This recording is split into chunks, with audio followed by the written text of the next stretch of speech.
আজকে আমি দেশি মুরগি রান্না করব গাইস। তো এখানে আপনারা দেখুন, এটা হচ্ছে দেশি মুরগি, একদম ডিম পাড়া।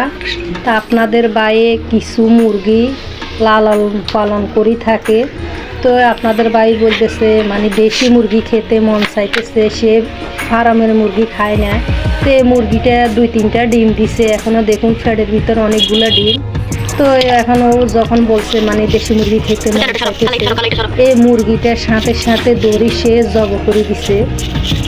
তা আজকে এই মুরগি দিয়ে নতুন আলু দিয়ে রান্না করব আমি।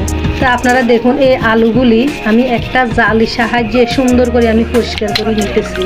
আসলে জালি দিয়ে পরিষ্কার করলে অল্প সময়ের ভিতরে আপনার আলুগুলি পরিষ্কার হয়ে যাবে। যখন আমরা দা ছুরি দিয়ে আমরা যখন পরিষ্কার করতে যাই তখন আসলে সময়টা অনেক লাগে। তো এইভাবে যদি পরিষ্কার করি নেন আপনার সময় বেশি লাগবে না, অল্প সময়ের ভিতরে আলু পরিষ্কার হয়ে যাবে। তার তো আমার আলু পরিষ্কার হয়ে গেছে, মাংসগুলি আমার পরিষ্কার হয়ে গেছে। এখানে আমি জিরা বাটা দিয়ে দিব, তারপরে এখানে রসুন আর আদা দুটোটা এক করি এখানে আমি দিয়ে দেবো। তারপরে এখানে ধনিয়া গুঁড়ি, হলুদ গুঁড়ি, মরিচের গুঁড়ি, স্বাদ মতন লবণ, তারপরে এখানে পরিমাণ মতন তেল দিয়ে ভালো করে হাতের সাহায্যে আমি এখানে মেখে নিব গাইস। কিছু এখানে গরম মশলা দিয়ে দিব, দিয়ে ভালো করে তেল দিয়ে আমি মেখে নিব। আসলে হাতে এভাবে মেখে রান্না করলে খেতে অনেক ভালো লাগে, অনেক মজা লাগে। তো দেশি মুরগি, ডিম পাড়া মুরগি খেতে তো অনেক ভালো লাগবে, একদম তেলে ভরা মুরগিটা। তো এরকম ভিডিও কার না ভালো লাগে বলুন তো? আমার তো খুব ভালো লাগে। তো রান্নাটা মাশাল্লাহ অনেক ভালো হয়েছে। আপনাদের ভাই আমার ছেলে মেয়ে খেয়ে মানে তারাও বলতেছে মাশাল্লাহ অনেক অনেক মজা হয়েছে, নতুন আলু একদম নরম নরম। তো দেখুন আপনারা কত সুন্দর।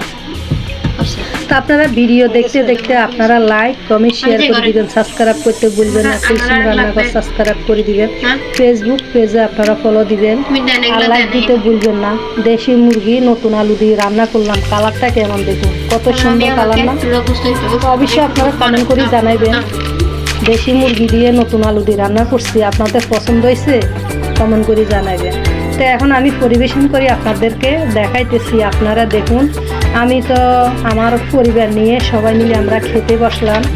তো এখন তো আমরা দেখুন খেতেছি, কত সুন্দর মাশাআল্লাহ। দুপুরবেলা এখানে তো মাংস আছে, সাথে আবার অন্য অন্য তরকারিও আছে। তো আপনারা দেখুন, এখানে আমার ছেলে মেয়েও আছে, আমার স্বামী আছে, আমি আছি, সবাই মিলে খেতে বসলাম দেখুন। তো প্লিজ ভিডিও যদি ভালো লাগে ভিডিওটি শেয়ার করে দিবেন, আপনাদের কাছে এটাই চাই। তা আপনারা ভালো থাকবেন, সুস্থ থাকবেন, নিরাপদে থাকবেন। আল্লাহ হাফেজ।